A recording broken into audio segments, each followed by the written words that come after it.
Hey guys, just got back from work. Man, I miss the good old days, back when I didn't have to work. But I had to grow up and get my first job.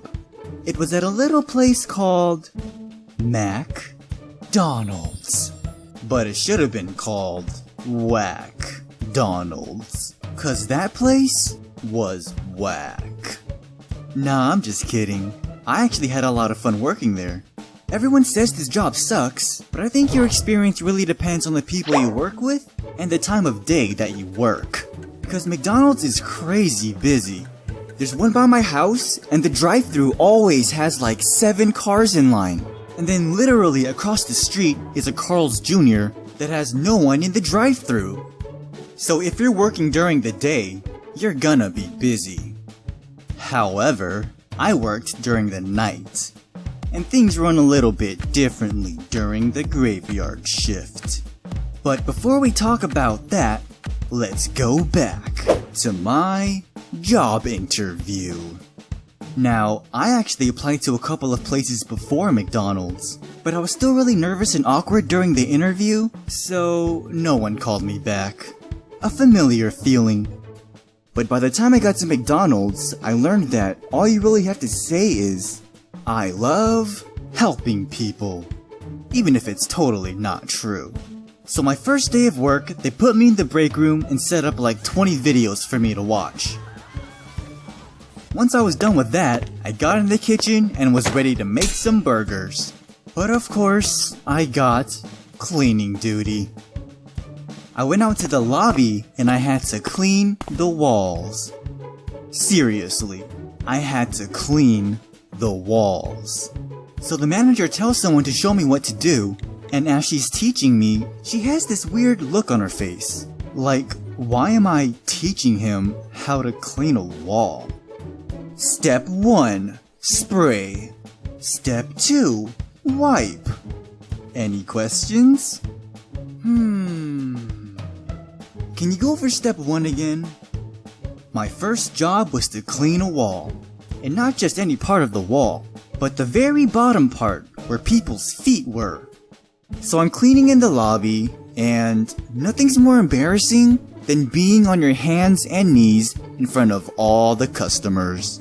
We got families walking by, whispering to their children, "Now see kids, you better study hard and go to school or you'll end up like that guy over there."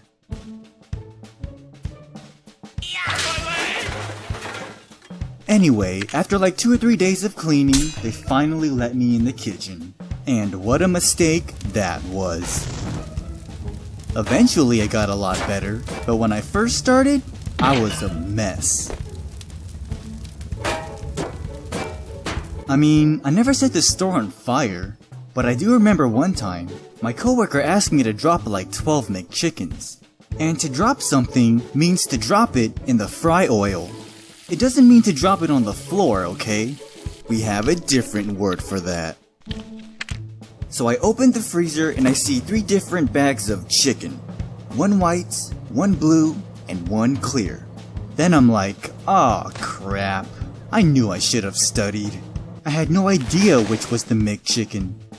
Now the logical thing would have been to simply ask my coworker which was the right one.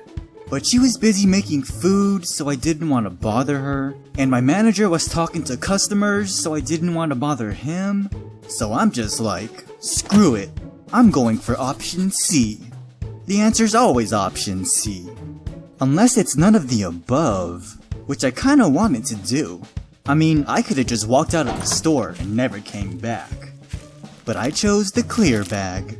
It looks like McChicken, so I thought it was McChicken.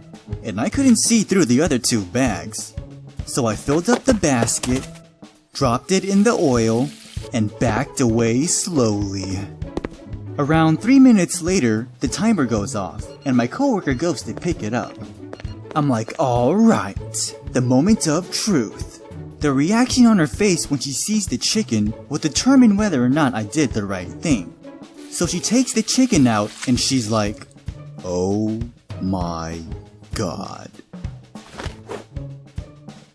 Apparently, I had cooked the crispy chicken instead of the McChicken. Why do we have so much chicken anyway? It's all the same freaking bird. Nah, but I felt really bad. I said, listen, I am so sorry. She was like, no, it's okay, you're still new. But she still had to show the manager, because we had like 12 sandwiches waiting to be made.